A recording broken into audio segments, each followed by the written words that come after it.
कैसे हैं आप लोग स्टूडेंट। मैं आप लोगों को गुणोत्तर श्रेणी यानी ज्योमेट्रिकल प्रोग्रेशन के बारे में समझाने वाला हूँ आज, जो कि मोस्ट इम्पोर्टेंट चैप्टर है ये। ठीक है, जो भी कॉम्पिटिटिव एग्जामों में बार बार इससे प्रश्न पूछे जाते हैं। चलो स्टार्ट करते हैं। क्या होता है ये गुणोत्तर श्रेणी?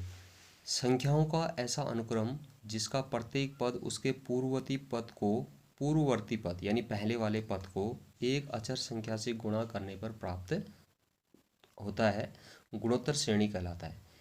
यानी कोई न कोई इसमें क्या होगा, जो सार्वनुपात होगा जो भी आएगा नीचे को, तो उससे अगर हम गुणा करेंगे तो उसका पहले वाला पद प्राप्त होगा। ठीक है, उससे पहले का। अब ये गुणोत्तर श्रेणी में एक जो सीक्वेंस लगा होता है उसमें क्या होता है, देखिए। अगर हम एक एग्जांपल के तौर पे लें तो यहाँ पर क्या है, 3,1,1/3, 1/9, डैश। तो ये श्रेणी बढ़ते रहेगी आगे को। ठीक है, अब यहाँ पर मैंने कुछ लिखा, देखो। यहाँ प्रत्येक पद उसके पूर्ववर्ती पद को 1/3 से गुणा करने पर प्राप्त होता है। यह अनुक्रम एक जीपी है। यानी जीपी का मतलब, इसको हम शॉर्ट पे पढ़ते हैं गुणोत्तर श्रेणी, यानी ज्योमेट्रिकल प्रोग्रेशन को जीपी बोलते हैं। ठीक है, इसका जो सार्वनुपात हो जाएगा, जो कॉमन रेशियो हो जाएगा इसका, 1/3 हो जाएगा। कैसे हो जाएगा, देखिए। अब यहाँ पर हमने कर रखा है इसको, सार्वनुपात कैसे निकालते हैं। अब ये गुणोत्तर श्रेणी है या नहीं है, इससे इसी सार्वनुपात से पता चलेगा। ठीक है, अब हम शुरू करते हैं। वह अचर संख्या, सार्वनुपात यानी कॉमन रेशियो के बारे में। वह अचर संख्या जिससे जीपी के किसी पद को गुणा करने पर श्रेणी का उत्तरवर्ती पद यानी उसका अगला पद प्राप्त करते हैं हम लोग, तो उसको हम क्या कहते हैं, जी, उसको सार्वनुपात कहते हैं, यानी कॉमन रेशियो कहेंगे। ठीक है, अब मैंने यहाँ पर एक एग्जांपल यहाँ पर एक बना रखा है, ये डायग्राम, इसके अकॉर्डिंग मैं आपको बताऊंगा। तो यदि जीपी के पदों को क्रमशः हम जैसे T1, T2, T3, T4, यानी जैसे 1 2 एक, ये 3, 1, ये लिखा है ना हमने, उसी प्रकार से मैंने अगर इसको प्रदर्शित करेंगे, T1, T2, T3, T4, इसको बढ़ते रहेगा, आदि से दर्शाते हैं। तो यहाँ पर आर निकालने का क्या प्रोसेस होता है, ये क्या हो जाएगा, आर निकालने का प्रोसेस हो जाएगा T2/T1 equal to T3/T2 equal to T4/T3। अब आपने इससे पहले भी पढ़ा होगा, समांतर श्रेणी पढ़ी होगी, तो समांतर श्रेणी में क्या होता है, तो वहाँ पर सार्वनुपात बोलते थे, वहाँ पर बोलते थे सार्वंतर। ठीक है, कॉमन डिफरेंस की बात करता था, लेकिन यहाँ पर सार्वनुपात की बात करेगा। यानी पहले पद दूसरे पद में पहले पद का भाग देंगे, फिर बराबर हो जाएगा, तीसरे पद में दूसरे पद का भाग देंगे, फिर चौथे पद में तीसरे पद का भाग देंगे। इसी तरह से ये श्रेणी चलती रहेगी, सीरीज चलती रहेगी। तो T1 हो जाएगा, Tn-1 हो जाएगा। ठीक है, अब शुरू करते हैं। देखो, एक एग्जाम्पल से लिया है मैंने एक क्वेश्चन। देखो, इसका जो मैंने कॉमन डिफरेंस निकाल रखा है, देखो। जीपी, जैसे हमारे पास पहला ही क्वेश्चन था ना, हमारे पास 3,1,1/3, 1/9 था।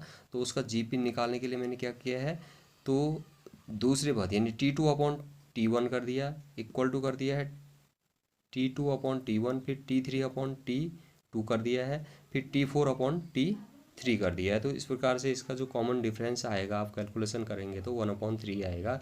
इनके बीच का जो कॉमन डिफरेंस नहीं, कॉमन रेशियो जो आएगा, इसका क्या आएगा, 1/3 आएगा। ठीक है, अब बढ़ते हैं आगे को। अब अब नेक्स्ट है हमारे पास गुणोत्तर श्रेणी का nवां पद कैसे ज्ञात किया जाता है। इसको बोलते हैं nth term of a GP.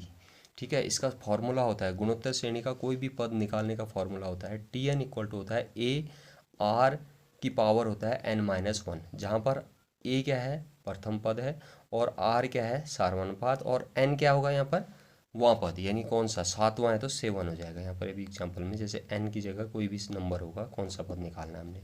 ठीक है, तो जीपी हमारे पास है, जैसे मैंने एक एग्जाम्पल लिया है, देखो। जीपी है 4,8,16 यानी 4, 8, 16 का सातवां पद ज्ञात करना है इस जीपी का। तो हम क्या करेंगे, सबसे पहले हमारा प्रथम पद हो गया ए हो गया, और आर निकालने के लिए मैंने आपको बता ही रखा है कि क्या करेंगे, T2/T1 इक्वल टू T3/T2 कर देंगे। तो 8/4 यानी 8/4 इक्वल टू 16/8 इक्वल टू 2 आ जाएगा इसका मान। ठीक है, अब इसका सातवां पद निकालने, T7 निकालना है, तो इस इक्वल टू हो जाएगा AR। अभी मैंने बताया था ना, इसका nवां पद निकालने का जो फॉर्मूला होता है, Tn इक्वल टू होता है AR की पावर n-1 होता है। तो उसी प्रकार हमने इसमें अप्लाई कर दिया।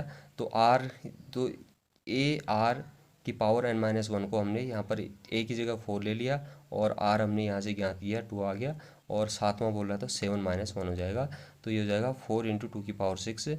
तो इसको हमने पूरा मल्टीपल किया है, देखो 2⁶ को हम 2 को 6 टाइम मल्टीपल करेंगे तो ये आ जाएगा 64 आ जाएगा। तो इक्वल टू 4 × 64 इक्वल टू हो जाएगा 256, यानी 256 इसका आंसर आ जाएगा। इस श्रेणी का जो सातवां पद होगा हमारा वो कितना होगा, 256 होगा। अब स्टूडेंट अगला है टॉपिक हमारे पास गुणोत्तर माध्य। गुणोत्तर माध्य कैसे निकालते हैं, इसको बोलते हैं ज्योमेट्रिक मीन्स बोलते हैं।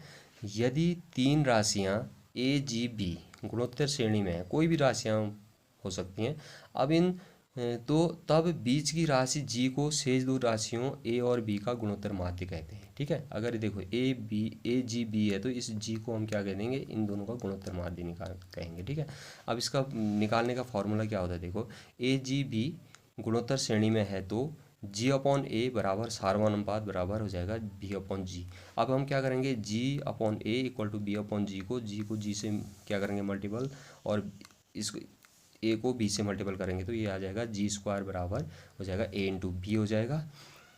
अब ये हो जाएगा G इक्वल टू हो जाएगा √AB, ये स्क्वायर में था तो इस साइड वर्गमूल में चले जाएगा, अर्थात ए और बी का जो GM होगा, यानी GM का मतलब ज्योमेट्रिक मीन होगा, गुणोत्तर माध्य होगा, वो हो जाएगा G इक्वल टू √AB होगा।